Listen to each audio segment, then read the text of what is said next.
Yo, what's going on, everybody? It should be OY Between the Game Sports. Back, give you another great video and topic. But y'all know the drill, man. Please hit that thumbs up button for me, subscribe, and then hit that bell button to get those notifications. So, today's topic, man, my truth. I'm gonna speak my truth about why ESPN has decided to put these three schools. You see Eric Dooley, Hugh Jackson, and Mr. Deion Sanders in the background. These three schools, Jackson State, Grambling State, and Southern, 20 games combined. They're on TV on the ESPN family of networks. ESPN, ESPN2, ESPN3, ESPN Plus. So all these games can be found this year, 20 combined games. So salute to the SWAC and these three schools. But here are my truths, and my first one is obvious. Jackson State, Coach Prime, Deion Sanders, Shadura Sanders, Shiloh Sanders, Travis Hunter, Kevin Coleman, all these guys, they're the defending SWAC champions. Everybody wants to see them. There are a lot of folks who want to see them be successful, but I guarantee you there are just the same amount of folks who want to see them lose.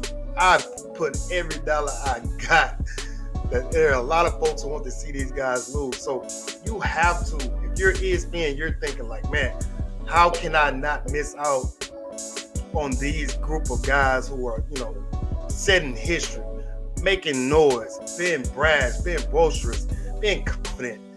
How can I not put these young men and Coach Prime on TV? It just makes total sense to me. And then I'm going to go with, you got Southern. You got Eric Dooley coming over from PV after going to the championship game last year against those Jackson State Tigers. But you got Eric Dooley. He's a very, very good coach. But Southern and Jackson State, I want you guys to know this. Those two programs last year were top 5 in the nation in attendance in the FCS level. Top 5. Those two programs. Yeah, Jackson State at number 1 with almost a 43,000 fan average at their games, attendance average. And then you have Southern coming in number 5, just below 20,000. There's about 18,000 somewhere in there. So saying that is, you have to put people in the stands for television stations to show up. That's the bottom line. TV sponsors, TV execs, all these folks, and I've said this in my previous broadcast when I was doing games and stuff, they do not want to see empty stands. When the camera pans towards the crowd, they do not want to see empty seats. I'm telling you, it's just how it is, man. This is why you see a lot of games blacked out in the NFL, things of that nature. Of course, the region and all those other things play, certain parts to it.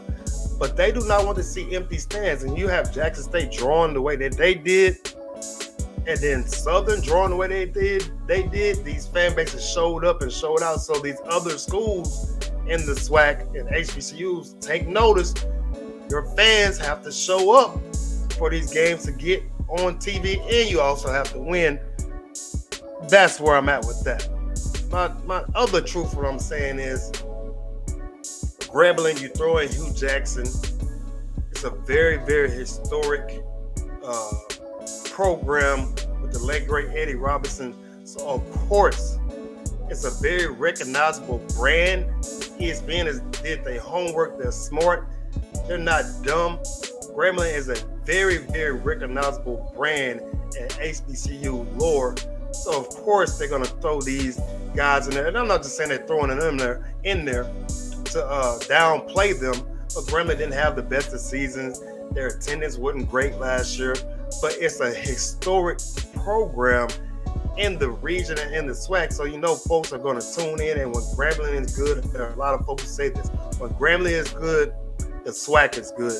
And so Grambling and Jackson State are two of one of the longer stays in the SWAC. Now Southern, they're right after PV had been the longest tenure in the SWAC, if I remember that correctly. I think PV came like in 1920 or something like that, and Southern was like 1930 or whatever. Now I think Jackson State and Grambling came in like the 1958s or something of that nature. So you have three programs who are mainstays in the SWAC that have a fan base. They have very recognizable brand guys.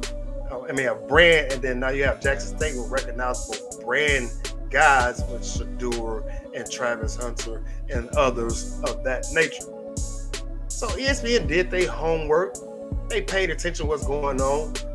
HBCU movement is happening. So how could they get a piece of this? And I'm not mad at them because it's giving folks a chance to go out there and see kids who are not able to go drive 500 miles to Jackson, to all these places to see these guys. So they can stay at home, watch the game on TV, ESPN, ESPN2, ESPN3, ESPNU.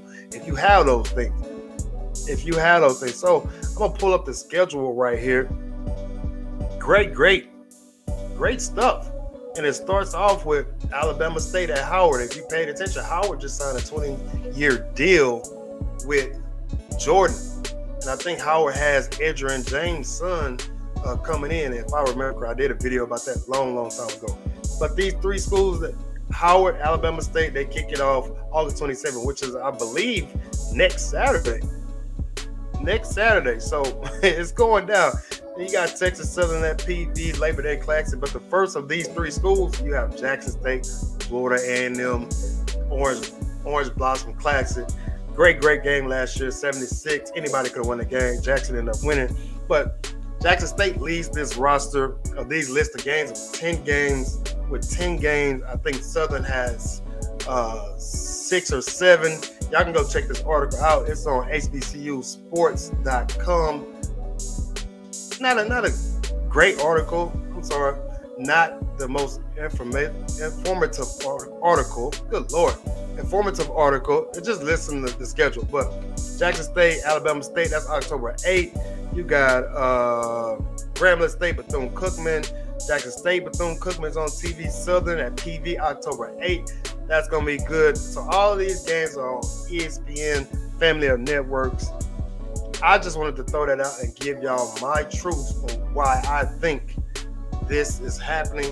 ESPN, again, is not dumb. They know what they're doing. They've done their homework. And you look back and say, man, Jackson State won the SWAC. So, of course, we're going to put them on TV. They have Travis Hunter, the number one player in the country by most folks from last year. Southern has a great fan base. They were in the top 5 last year in attendance.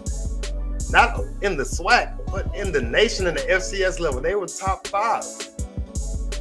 So, of course, and then you have Grambling, which is a great brand. A recognizable brand. You put those three schools together, your TV ratings, especially in the South, it's going to go up. So, marketing, business-wise, money-wise, this all makes sense. And I want to salute these programs and the AD of the SWAC doing all these things to put these guys up out front. Now, saying that, when you get on TV, you have to perform because all the eyes are watching. Man, there are a lot of folks who want to see this movement at HBCU fail. Bottom line, there are a lot of folks. But you go out there, perform, you be entertaining, you put up some points, you play defense, cause interception, fumbles, all those things. People are going to tune in to watch. So I want to salute these programs. Those are my truths. Those are my thoughts. If you agree with me, please let me know down in the comments. Please let me know. If you don't agree with me, please let me know down in the comments. So that being said, those are my truths. Jackson State, Southern, Grambling. 20 combined games on ESPN Family of Networks next year. Let's go. Let's get it. Let's get it. And as always, I tell you this. On your best day, be better. 20 Game Sports. I'm out. Peace.